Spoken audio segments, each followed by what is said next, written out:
It's from Philippians 4th chapter and the 8th verse. Paul says, "Finally, brethren, whatsoever things are true, whatsoever things are honest, whatsoever things are just, and whatsoever things are pure, whatsoever things are lovely, and whatsoever things are of good report, if there be any virtue, and if there be any praise, think on these things."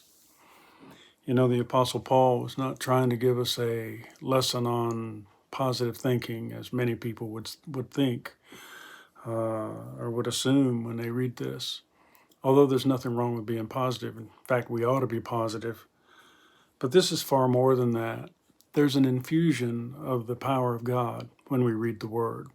They're not just letters on a page that formulate ideas and pictures in our brains as we think of things.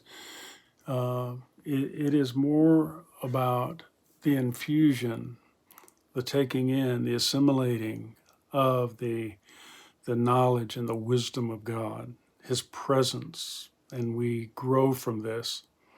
So when he says to think on these good things, it's not just a lesson on being positive. It's a lesson on how God thinks, and that if we can assert this, put this into us and assimilate this into us, what we will find is that God will do supernatural things within us and change us. And we need that. When we're left to our own selves, we find that we are very, very busy people doing things that really don't matter in the long run. I like to try to live by the 100-year plan, and if it doesn't matter in 100 years, it probably shouldn't matter now. So see if that helps you some in the way you think sometimes, that we get all caught up in the now. God has a long-term picture as well. He doesn't just see the now. He doesn't just see the past. He doesn't just see the now. He doesn't just see the future. He sees it all. That's why he's the I am. He is from the beginning to the end. He is the complete picture. He sees it all now, and it's all present to him. So when he tells us through his word to think on the good things, those are lessons that will change us, not just make us feel better or boost our emotions, make us have a good day for a moment, but it adjusts our lifestyle deeper than just an emotional boost.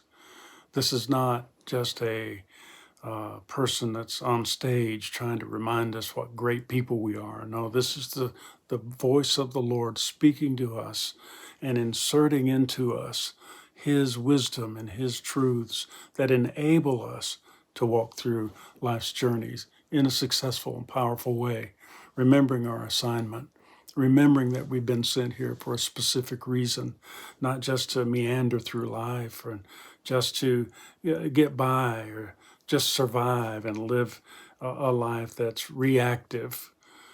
He's called us to be proactive, to be effective, to be powerful, to go and do the things that He's called us to do, big or small. And it's not up to us to determine what those are. You might think opening the door for somebody is just a menial thing, little small, tiny thing. But the truth is, if that's what God wanted you to do at that moment, He had a specific reason for that. He had a specific piece of that puzzle He wanted you to fulfill in order to make the picture complete. And so no matter what your station in life may be, no matter if you have a title or you don't have a title, none of that matters. Your assignment is what matters. Just do what God says and leave it all to Him. Leave all the structure and the worry and the pain and all the stuff that goes along with daily activity. Leave it all to Him. And be sure to enjoy your day because you trust in Him. He knows what's best for us, and He knows what's best for His plan. And so we're here to work that plan. So enjoy your life with Jesus.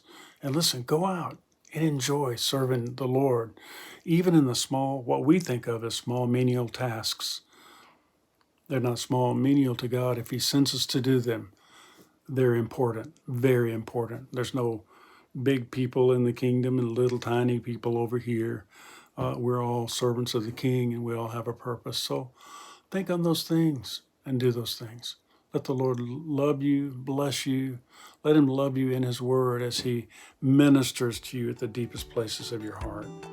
So I encourage you, go out, go and do, and enjoy your life with Jesus today. All right, I'll see you later.